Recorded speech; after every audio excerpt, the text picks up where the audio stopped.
Eran nuestros abuelos, nuestras abuelas. Se repitió su relato. Vinieron a legarlo a quienes ahora vivimos. Nunca se perderá su nombre. En el porvenir jamás olvidaremos la historia. Siempre la guardaremos nosotros, sus hijos.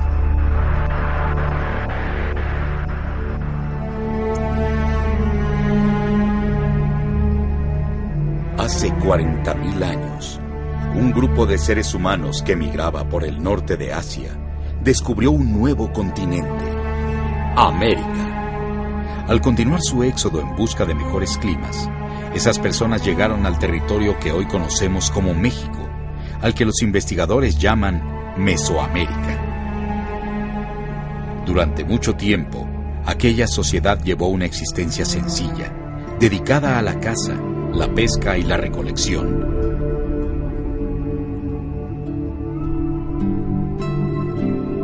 Poco a poco, aprendieron a cultivar el maíz y a confeccionar objetos de cerámica. Se tornaron sedentarios y comenzaron a construir refugios permanentes.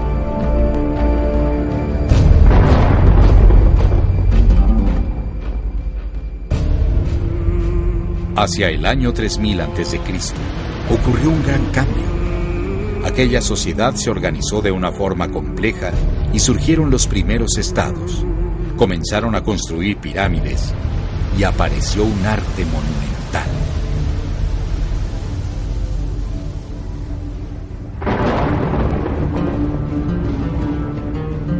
¿Qué hizo posible este dramático cambio? Según han descubierto los arqueólogos, se debió a la irrupción de un pueblo nuevo en el escenario mesoamericano. No se sabe cómo se llamaban a sí mismos. En la actualidad, los conocemos como olmecas, que significa hombres de la costa del Hule. Tampoco se sabe qué lengua hablaban, pero sí que tenían una escritura desarrollada que fue la raíz de la escritura maya. En pocos siglos, los olmecas integraron el territorio mesoamericano a través del comercio y otras actividades pacíficas. Hasta donde sabemos, no emplearon la violencia, forjando su inmenso imperio sobre principios culturales y religiosos. Ellos fueron los creadores del culto al guerrero ocelote, que habría de mantenerse hasta la caída del Imperio Mexica. A partir de los olmecas, los pueblos de Mesoamérica continuaron desarrollándose en diversos aspectos de la cultura, tales como la arquitectura, la escultura, las artes plásticas, la orfebrería, la escritura y la confección de códices, el calendario y las matemáticas. En particular, las matemáticas alcanzaron un prodigioso desarrollo. Se basaban en los conceptos del cero y el orden por posiciones, los cuales no fueron conocidos por los europeos sino hasta 1000 años más tarde. Donde mejor se manifiesta el carácter de la civilización mesoamericana es en la religión. Las enseñanzas tradicionales de los sabios indígenas recibieron el nombre de Toltecayotl, toltequidad, un término que significa el arte de vivir. Todos los mesoamericanos cultos llegaron a ser conocidos como toltecas. La toltequidad es el legado característico de México al mundo.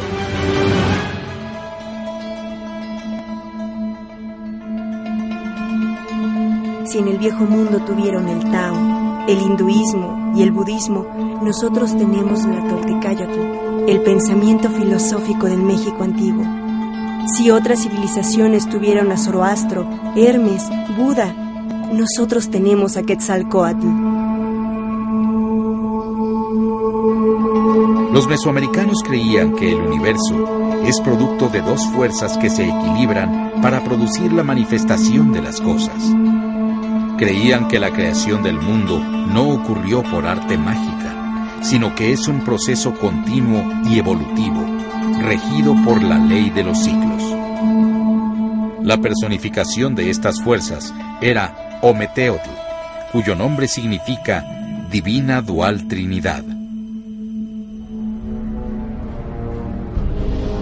El universo y las fuerzas que lo sostienen se representaba mediante el símbolo del juego de pelota, en el cual dos equipos de jugadores asumían el papel de los dioses y se disputaban un balón que era la tierra. Otra forma de representar las mismas creencias era mediante una ceremonia llamada la Guerra Florida, en la cual el individuo se enfrentaba a sí mismo en un combate contra sus debilidades. Esta cosmogonía se centró en la serpiente emplumada, una deidad a la cual pueblos de habla náhuatl llamaron Quetzalcóatl. ¿Qué significa ese nombre? Quetzalcóatl es la representación de las fuerzas del universo, la integración de la materia y el espíritu, la luz y la oscuridad, el frío y el calor. En el ser humano, Quetzalcóatl es la lucha entre nuestras tendencias animales y la aspiración hacia lo sublime. Quetzalcóatl también simboliza la sucesión de los ciclos en la naturaleza. Debido a eso, era el patrón del calendario.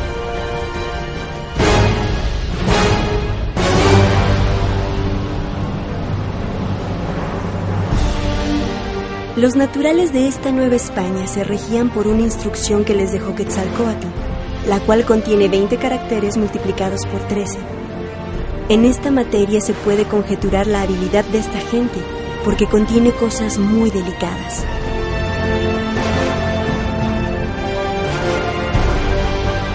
El calendario prehispánico se basaba en un año sagrado de 260 días, el cual se relacionaba con el año de la naturaleza, produciendo un ciclo de 52 años de duración, conocido como Ciclo del Fuego Nuevo. Con este sistema, los mesoamericanos consiguieron una exactitud tal que para que su calendario se desfasara con el cielo, habrían tenido que pasar más de 9,000 años. La historia de Mesoamérica recuerda la presencia de numerosos mensajeros de Quetzalcóatl. El más apreciado de ellos fue Céacatl Topiltzin, nuestro señor Uno Caña, un joven tolteca que llegó a ser rey de la ciudad de Tula. Cuenta la leyenda que Topiltzin nació en un lugar cercano al pueblo de Tepoztlán, en el actual estado de Morelos, el año 947. Su nacimiento estuvo rodeado de milagros. Fue anunciado a su madre por un pez cuando ella aún era virgen. En cuanto nació, las parteras trataron de matarlo arrojándolo al agua, pero el niño sobrevivió y fue criado en secreto por sus abuelos. A los 13 años de edad, el joven Topiltzin fue enviado a estudiar a la ciudad de Xochicalco. En el año 977 después de Cristo, fue elegido rey de Tula. Según se afirma, era un hombre pacífico, muy religioso, que pasaba largas horas de meditación y penitencia a fin de descifrar el sentido de nuestra existencia. También fue un gran jefe de Estado, pues convirtió a Tula en una gran ciudad, construyendo grandes y preciosos edificios y desarrollando las artes. Poco después de su llegada al poder, Topiltzin recibió la visita de unos brujos, quienes lo engañaron y embriagaron. Después de esto se sintió tan avergonzado que abandonó el reino de Tula y se fue a vagar por la tierra. Durante años, el rey errante visitó los pueblos más diversos, aprendiendo de las costumbres y creencias. Finalmente, llegó a la ciudad maya de Chichén Itzá, donde pidió refugio. Allí lo recibieron, compartiendo con él los altos secretos de la toltequidad. Debido a su sabiduría y nobleza de vida, los mayas le dieron el nombre de Cuculcán, serpiente emplumada. Después de algunos años entre los mayas, Topiltzin regresó al centro de México, viniendo a radicar en la ciudad de Cholula. Los hechos grandes y maravillosos de Topiltzin son recordados entre los indios. Ellos recuerdan tantos milagros que no me atrevo a hacer ninguna declaración sobre eso. Sin embargo, la historia de su vida me ha impresionado grandemente y me ha conducido a creer que, puesto que los naturales son criaturas de Dios, capaces de salvación, Él no puede haberlos dejado sin un profeta. Y ese profeta fue Topiltzin. Las enseñanzas de Topiltzin fueron recopiladas en un libro llamado Huehuetlatoli, Antiguas Palabras. En la actualidad, ese libro se ha perdido, pero quedaron fragmentos, entre los cuales encontramos enseñanzas como las siguientes. El tolteca es sabio, es una lumbre, hace sabios los rostros ajenos, les hace tomar corazón. No pasa por encima de las cosas, se detiene, reflexiona, observa. Evita los extremos, mantente en el medio, porque solo en el medio existe la función social, la condición honorable. Ayudaos mutuamente en la necesidad.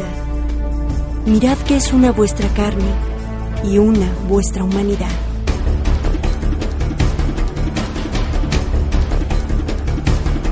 Según las leyendas, en el año 999 después de Cristo, Topiltzin subió a una montaña y se incendió a sí mismo con un fuego interior. Según sabían, fue al cielo. Y dicen los viejos que cuando murió, durante 4 días no apareció, pues fue a morar entre los muertos. Pero al 8º día apareció la gran estrella que llamaban Quetzalcóatl.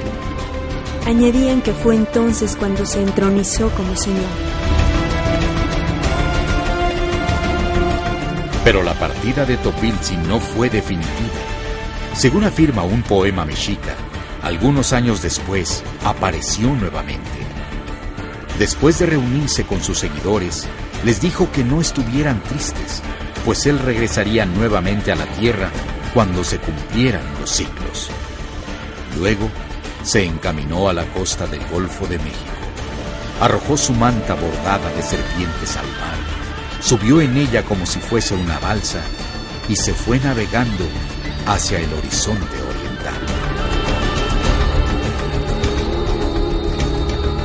Exactamente 520 años después de la partida de Topiltzin, aparecen en la costa del Golfo de México los barcos de Hernán Cortés, portando sobre sus velas una de las insignias más importantes de la toltequidad, la Cruz de los 4 Rumbos.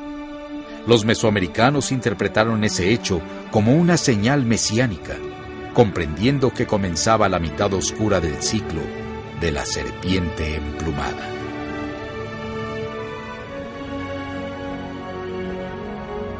La trascendencia de Quetzalcóatl radica en su mensaje. La era de Quetzalcóatl es la del advenimiento del alma, del centro unificador, que es la esencia misma de todo pensamiento religioso. Gracias a él, Mesoamérica conoció un fenómeno poco frecuente en la historia de la humanidad: un inmenso imperio forjado por la potencia del espíritu.